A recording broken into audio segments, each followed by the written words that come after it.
Segue a linha, né? Foi o título que eu dei para essa conversação aqui com a gente hoje. Me apresento mais uma vez, meu nome é Neyton Júnior, mas eu assino os meus trabalhos artísticos como TR-Tri. Considerando que eu fui convidado aqui hoje, né, para falar sobre esse tema tabu pela Creative, né? Morris, quando a gente fala essa palavra, vem inúmeras ideias do que poderia ser tabu, assim, né? E eu resolvi definir ela, né? A gente nunca tenta definir ela de maneira plana, a gente talvez não conheça, assim. Conhece até, né? Mas eu busquei de maneira clássica, que é o dicionário aqui, né? Que a gente pode ler. Tabu pode ser uma proibição de determinada ação, de aproximação ou contato com algo ou alguém que é considerado sagrado. Lugar, animal, objeto, coisa, ação ou ação proibidos por temor de castigo divino ou sobrenatural. Medo ou proibição de origem religiosa, social ou cultural. Assunto de que não se pode ou não se deve falar, que é proibido. Que não se pode ou deve proferir, ou de que não se pode ou não deve falar. Lendo tudo isso daqui, né, é fácil de ver que a palavra proibição consta, né?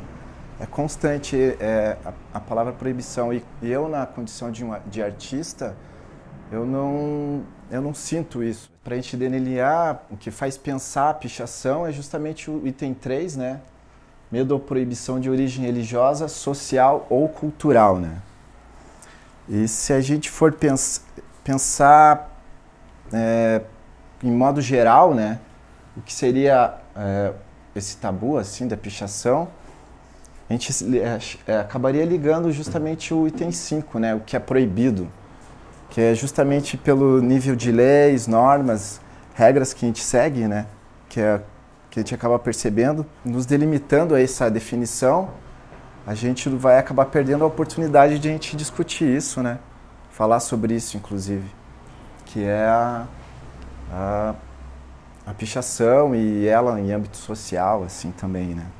Essa palestra aqui não vai ser falada somente sobre picho e os pichadores. Eu não vou colocar essa carapuça. Se vocês quiserem buscar isso, tem inúmeros periódicos artísticos já... periódicos na internet que fala sobre isso de maneira ampla. E pretendo simplesmente compartilhar com vocês aqui, né, de maneira clara, tentar, né, justamente essa minha vivência que me fez entender a arte através desse âmbito, né, que eu vivi de maneira ativa e também como um observador de primeira fila, assim. Eu acredito que todos vocês aqui conhecem essa obra, né? E acredito que também ninguém teria condição nenhuma de ter um Van Gogh, né?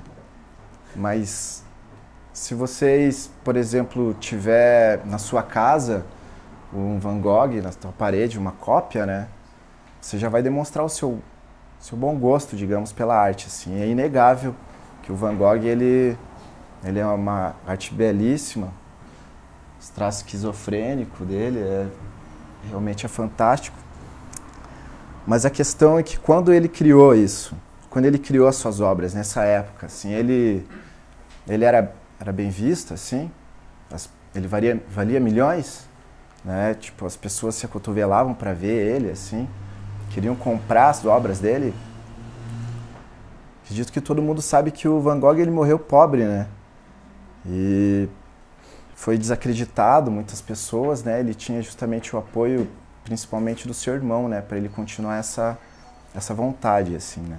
Falando sobre a arte, não é fácil a gente definir ela, né? Mas ele já existe um discurso histórico já bem difundido e bem que busca querer convencer a gente do que é a arte, né? E afinal, né? A gente está aqui hoje, o que é a arte? Sinto tipo, dizer para vocês que não serei eu que vai dizer isso para vocês, né? O que é a arte, né? Porque justamente é um campo de ampla disputa de curadores, especialistas, as galerias e também os leiloeiros, né? Também influenciam justamente essa questão, né? justamente essa vivência de arte, do picho e tal, eu cheguei à conclusão que a arte não somente está dentro de uma galeria, assim. Ela não foi feita para ser bonita ou ter alguma utilidade também. Depois desses meus rolês e tal, o que eu percebi mesmo é uma forma de expressão, tipo, que de dentro para fora, né?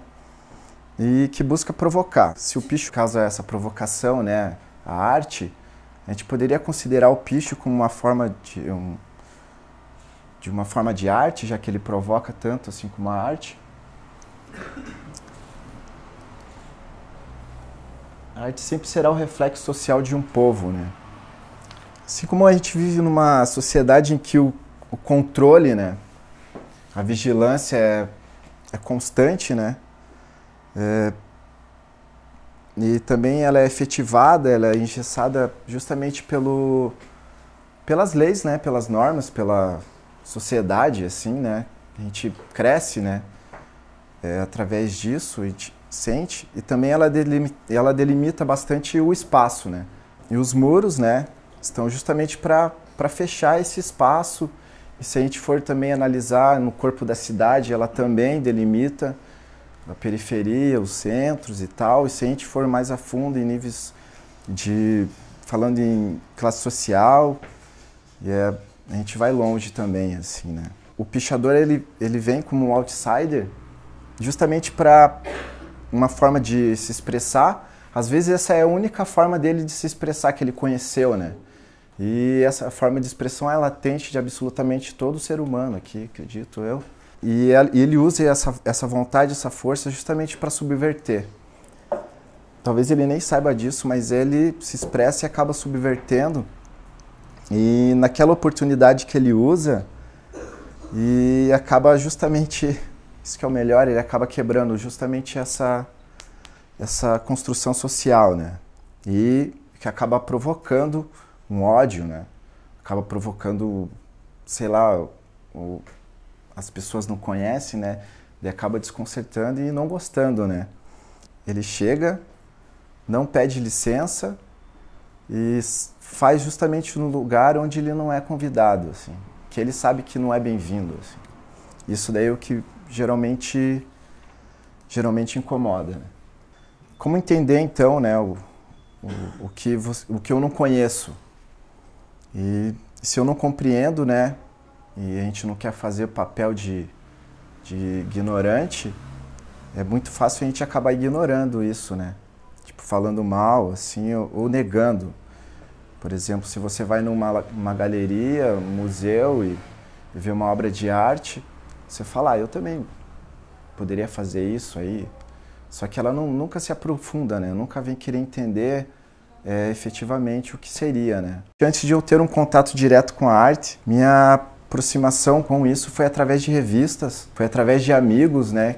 Que eles tinham um proceder já um pouco mais franco sobre isso, assim, nessa troca de ideias a gente acaba entendendo e também sobre níveis de influência, né? E é claro, minha vivência no rolê, né? E tipo, colocar a mochila nas costas e andar e conversar e sentir a cidade e também nos points, né? Onde a galera se reunia para fazer as folhinhas, né? As letras no papel para trocar entre os amigos, para a gente poder entender o que a galera anda fazendo e tal. E eu ali, né? Sempre analisando, sempre comparando o que é aceito e também o que não é aceito, assim. Isso para mim, eu estava sempre buscando isso, assim. Fazendo uma comparativo também, né? A gente pode analisar o nível de suporte. Ambas, né? Dispõem de uma técnica, dispõe de tintas, dispõe de uma vontade, né? Dispõe de traços, de épocas e uma precisão. Tudo isso daí é fácil de notar, eu consigo sentir isso, assim. E se você parar de pensar também. No muro, para mim, o que eu acho importante e mais interessante, né? É que ela acaba atingindo absolutamente todos. As putas, né? Os mendigos, os malucos que estão na rua, sei lá, a Patricinha que está saindo do shopping lá, o tiozão que está dentro do Volvo dele lá, da Mercedes, os trabalhadores empilhados nos ônibus ali, olhando pela janela. Isso daí, para mim, é importantíssimo no âmbito de pichação, assim, que ela está atingindo todos. E quando a gente vê naquela outro exemplo ali da tela, que está dentro de um lugar fechado, é somente a quem possa interessar mesmo, assim. E também é quem pode, né? Quem pode, quem tem um cacife, digamos assim, para poder entrar dentro de uma galeria. Minha irmã estava falando que os alunos dela da periferia lá, quando ela perguntou para eles se eles vão ao museu, eles falaram que não vão porque eles têm medo de ser presos, sabe? Isso daí já fica... Eles já sentem que eles não fazem parte daquilo. E eles nem chegam perto, sabe? Os pichadores também, ao contrário do que penso, eles são organizados, eles estão sempre buscando, principalmente a origem, né? Eles também se questionaram sobre isso. E existe um nível histórico que veio falar sobre isso e tal, mas eu em conversação junto com os meus amigos e tal, fazendo parte desse rolê, eu vou falar para vocês o que a gente discutiu, né? Peguei como exemplo o S, esse o S aqui de pichação de números, de inúmeras grafias que já existe na cidade. Essa daí é só mais uma, né?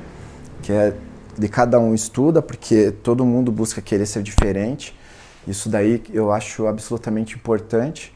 A pichação que a gente está falando justamente, ela veio de São Paulo, as que são feitas nos prédios e tal, e ela é genuína brasileira, assim. E os gringos estão vindo para cá para estudar isso, já teve um filme falando sobre isso também, e eles acabaram se inspirando, as letras do picho na época, nos cartazes, nos flyers, sobre as bandas punk, sobre o metal, né, o death metal. E eles acabaram tomando como parte isso, assim, essa grafia bem ríspida, né? Como inspiração essas bandas, eles buscaram também das runas, né? As runas, a caligrafia de linguagem germânica, que ela veio... As mais antigas são datadas no ano de 150. O questionamento que eles buscam são vários, assim, e um que é sempre evidente, o papel da publicidade, né? Que também é tão agressiva quanto o picho, mas por que ela ainda é aceita, assim, né? Todo mundo sabe que a gente vive numa sociedade em âmbito de capitalismo total, e podemos talvez pensar que a falta de um senso crítico, assim, que é o que faz as pessoas acabarem reproduzindo o que a mídia lhe impõe, né? Que é o consumir. Consumir, você é o que você tem, e é justamente isso, assim. E também podemos pensar que, justamente por essa falta de senso crítico, assim, as pessoas também acabam refletindo e falando e reverberando também um discurso sobre o que é arte também, o que é bonito também, o que é o feio. O que se pode, o que não se pode também. Estava falando sobre o picho, explanando um pouco sobre em termos estéticos, né? A pichação também tem outras motivações, né? Ela pode ser também inspirada de forma explícita através de política, que a gente pode ver bastante agora nessa época. Ela também pode estar em forma de poesia, formas de desenhos, simplesmente linhas pictóricas. Também como partir dessa imagem aqui, desse filme, aí Daniel Blake, que uma forma dele poder aparecer, né, dar o seu grito, ele acabou recorrendo a essa forma da pichação para ele acabar mostrando o sufoco que ele estava passando, né? Daí ele acabou exprimindo dessa forma, assim. E uma forma também que a gente pode perceber, ela pode ser, não precisa ser tão explícita também, né? Pode ser implícita, por exemplo, pichar uma calçada de granito, por exemplo, né? Sei lá, na frente de um shopping, de classe alta. Isso daí também é uma forma implícita a escrever, por exemplo, a palavra pobres, assim. Uma outra motivação que faz parte, latente do adolescente, é querer se sentir parte de um grupo, né?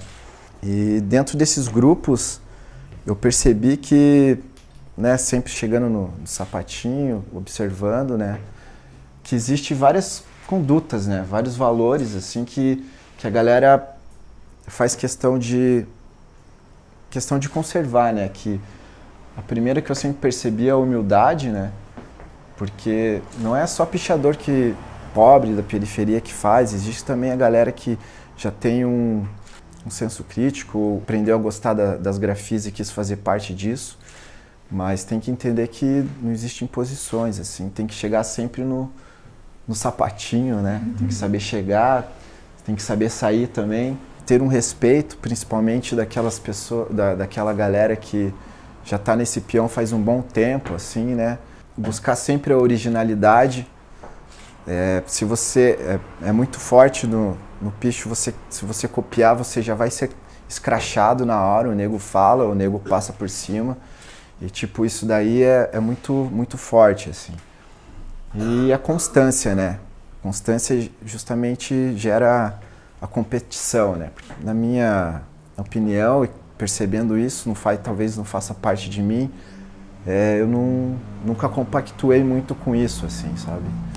Mas ela existe, por isso que ela tá absolutamente em toda a cidade, que a galera tá sempre, né, nessa vontade, assim.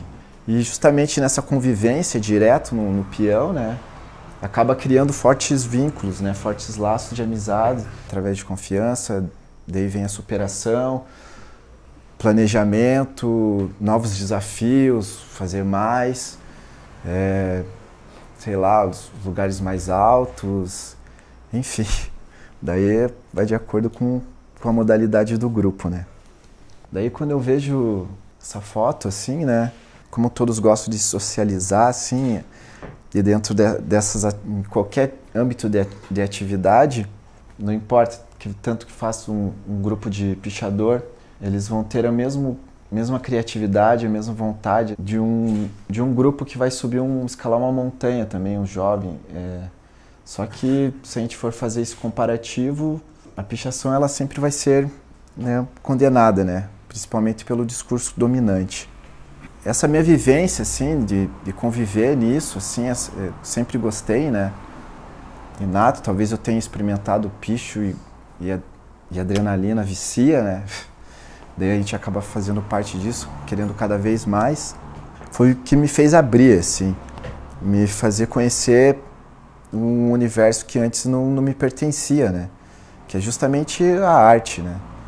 E nos meus trabalhos eles estão sempre presentes, assim, eu faço questão de colocar isso, assim, né? Os materiais que eu uso, por mais que seja uma tela, tem que ser aqueles que eu sempre usei e tal, como por uma forma de me legitimar, né? De eu me lembrar de onde eu vim, e algo que absolutamente nunca vou negar, né? E as minhas fotografias, e sempre em busca da essência, sempre atrás da essência do que é, assim. Uma das coisas que me fez conhecer bastante a pichação, né, o grafite, foi através das revistas, né, porque na época não tinha nada de internet, né, tudo mastigado, era tudo no boca a boca. Se eu queria saber o que tinha novo na City mesmo, juntava com a turma norte, sul, leste, oeste nos bondes, ali colado na janela, assim, discutindo, parava, pichava e conhecia novos picos, sempre prestando atenção no lugar onde a gente podia fazer também, né? E era isso, assim. E uma das revistas de Curitiba que falou sobre isso bastante e apresentou o picho e discutiu era a Destrói, né? Que até hoje existe, é o Valdecir que faz, tá na edição 16. E eu tive a chance de mandar algumas fotinhos lá para lá. E nas apresentações, né, quando vinha a nova edição, ia lá, colava toda a galera para comprar a revistinha, né, e ver o seu trampo ou discutir com a galera, assim, isso era importantíssimo. Caiu nas minhas mãos também a revista Diesel, daí essa zine falava bastante do rolê de Sampa, e tinha textos interessantíssimos, assim, fazia pensar, Ali já me surgiu alguns nomes que eu comecei a buscar, justamente querer buscar cada vez mais, né? Essa última revista aqui, quando caiu na minha cabeça, foi o que me explodiu, né? Que é conhecida como a FIS. A palavra dela já me arrebatou, porque a pichação, a arte, enfim, fiz. Não vou fazer, não vou pensar em fazer, fiz, tá lá, pronto, acabou. Isso daí eu achei sempre genial, e é claro, foi feito pelas mãos dos gêmeos. E lá dentro dessa revista eles colocaram um âmbito de referências que até hoje faz parte de mim, assim. Nomes de escritores de grafite, assim, de picho e eu percebi lá que a arte já estava constando ali, daí ali já começou a me instigar, e também os meus amigos que estavam em volta de mim também perceberam isso, e a gente começou a buscar isso, assim. Eu não fiquei mais preso só dentro das letras também, eu vi que existia um outro universo também dentro disso. Depois de tudo isso, esse peão esboçando, correndo e fazendo e criando e percebendo a cidade, né, sentindo ela constantemente. Esse painel aqui foi o que eu acabei de fazer nesse ano e fala sobre, eu não vou falar sobre o que ela consta, mas isso daqui é o meu trabalho dentro da rua, assim como grafite. Essas são as cores que eu estou adotando atualmente, porque é justamente as cores do cigarro classique que a gente encontra nas ruas aí. Eu comecei a gostar justamente disso. Eu comecei a frisar a rua e eu sempre senti a simpatia da galera mais abastada, pobre, né? E a galera que sobrevive da rua, assim. Comecei a fotografar, tendo justamente essas pessoas que vendem o classique nas esquinas, assim. Daí eu converso com eles, falo e tento entender, e eu acho isso fenomenal, daí eu acabei adotando essas cores, assim. E o reflexo daquela arte passei 2016 inteiro somente na leitura, assim, lendo muita coisa e esboçando muito nos meus cadernos. Daí em 2017 que eu comecei a fazer, assim. Foi um momento que eu fiquei imerso nas minhas ideias, nas minhas novas concepções, né? Daí esses daqui são os meus trabalhos que eu fico fazendo na febre lá na minha casa, né? Preciso estar constantemente criando, né? Daí eles são feitos no vidro, são peças pequenas, né? Comecei a ver o spray de forma próxima, assim. E daí eu vi que ela pode mostrar muita coisa, assim. Ela tem várias faces, né? E ao contrário da rua, que agora eu estou me limitando a algumas poucas cores, em casa eu me liberto, faço de uma maneira totalmente diferente. Eu coloco muita cor, assim. Tem trabalho que eu faço e refaço inúmeras vezes e tal. E é recorrente, o rosto, as pessoas que eu percebo na rua, assim. Isso daqui também é alguns exemplos, né? E esse é o outro lado do vidro, assim, que já é outro proceder, e ainda eu estou explorando, estou em fase de experimentação ainda sobre isso, sobre o vidro. E eu adoro também fazer no vidro, porque justamente vem o que o grafite, a pichação, né, é efêmero. Você fez agora, derrubou a parede, passou tinta por cima, sem choro. E o vidro também é isso. Fiz, criei, pô, se caiu, quebrou, morreu, pego o outro, faço. E assim segue, né? 1 ano e meio, mais ou menos, eu peguei emprestado a câmera de um amigo meu. Comecei a criar o gosto pela coisa e comecei a frisar a rua, assim. Agora acabei conhecendo vários amigos que também fazem parte desse peão tirando foto da rua, né? Depois de tudo isso, assim, passando por todo esse tempo, assim, meus 20 e poucos anos, eu percebi que, e acho que 15 anos pensando isso, vivendo isso, e 90% dos meus amigos fazem parte disso. E já que a gente está falando de criatividade, né, eu acho que é justamente isso. Derrubar muros, né, destruir todos os nossos suportes e rasgar as nossas telas que tem diante dos nossos olhos, assim, justamente para para deslocar, né? Desalinhar a gente, que é esse movimento que nos faz sempre estar em constante vontade de querer criar e se expressar, sabe? Essa é a minha trajetória e eu acho que é isso, assim. Esse daqui é o meu Instagram, que eu uso ele bastante sinceridade, assim como um blog, né? E quem puder me seguir lá, eu também vou agradecer muito. E obrigado. Obrigado a todos aí por terem prestado atenção.